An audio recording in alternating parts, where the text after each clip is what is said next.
Okay, here's the answer to the exercise. Remember, what we want is the return on the portfolio minus the risk-free rate divided by the portfolio's beta for the trainer ratio. Now, the only thing to kind of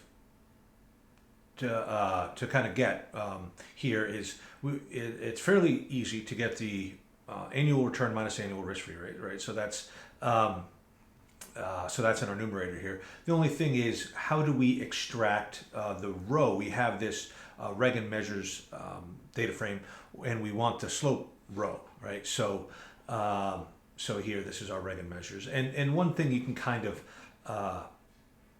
know here is that, right, we have, our index attribute, right, slope, intercept, R value. So what we can do is we can just use this LOC function to get the slope row, right?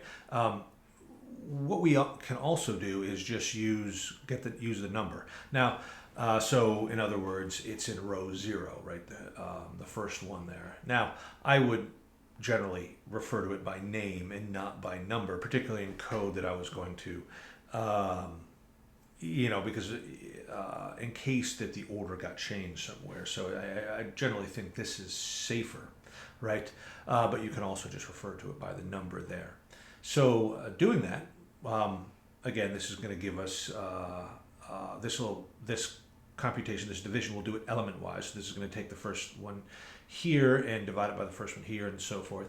So this is going to give us what we want. And what we see here is, again, if we look at the trainer ratio, which is, again, the return per unit of systematic risk, ARC, again, seems to outperform the other portfolios. So this is further evidence that ARC is doing something right, at least over the time interval that we looked. Great.